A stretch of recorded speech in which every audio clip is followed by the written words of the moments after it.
Hey guys, Bigsuga here. Today I'm going to talk about the location of Dark Souls 2 and some theories about it.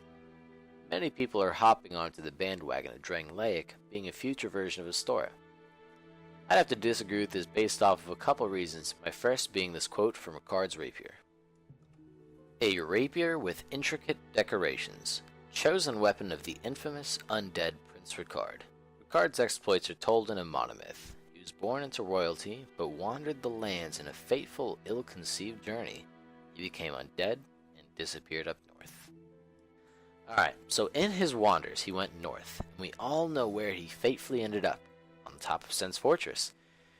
This leads me to conclude that Lordran is to the north of Astora. This is a deal breaker as Astora being Drangleic due to this next clip I'm going to show here in a minute, in which snow is clearly visible while our protagonist is fighting a dragon. Before that, I also want to reference the Northern Undead Asylum where the Chosen Undead starts his pilgrimage.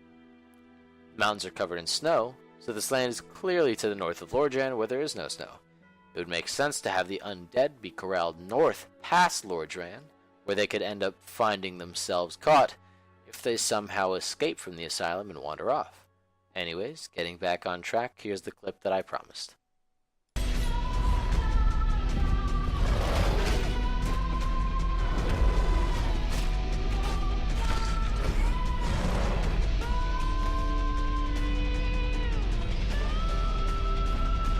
But Bigsuga, you might ask. Perhaps this is in a painted world, like Arimus in Dark Souls 1. It was snowy there. Sure, this could possibly be in a different painted world, however, I don't really believe so. The painted world of Arimus, whereas Arimus might be a person doing the painting or the name of the land, who knows, was meant to contain Priscilla, a threat to the gods. Dragons seem to be pretty prevalent in Drangleic, so I'm not sure why there would be a dragon trapped in a painted world. We were also told that the land of Dark Souls 2, now known as Drangleic, would be a land that we hadn't seen before. I don't think this means just Lordran. It seems to me that they want this land to be a new place, one completely unheard of. Perhaps the kingdom came to fruition as Lordran's power was fading. A long time had passed between the events of the first and second Dark Souls, for example. So anyways, enough about where this place might be for now. I want to share some things I noticed about a land we know of and how it relates to Drangleic. So let's start off with the Way of White. This seems like a stretch. How could the Way of White possibly relate to this seemingly unrelated plotline? Well, of that, not completely sure, but I have a guess.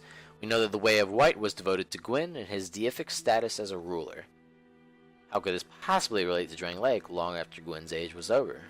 Well, we know that there were paladins from the Way of White in Drangleic. We saw gameplay and, in the Curse trailer, armor. More specifically, the helmet of the Way of White paladins.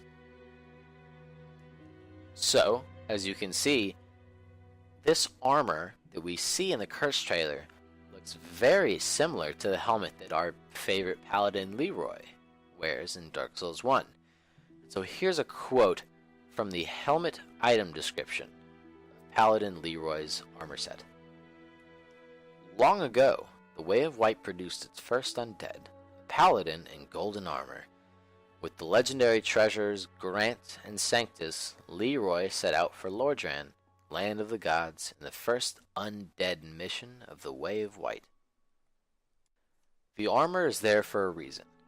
It doesn't seem to be as regal as Paladin Leroy's. Perhaps it was more mass-produced.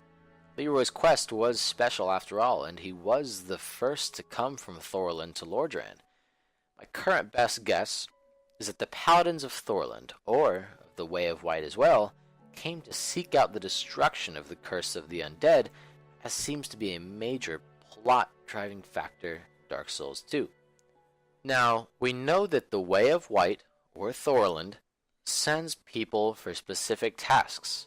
For example, Rhea of Thorland and her escort of Petrus, Vince, and Nico were sent to Lordran to go into the catacombs and retrieve the Rite of Kindling.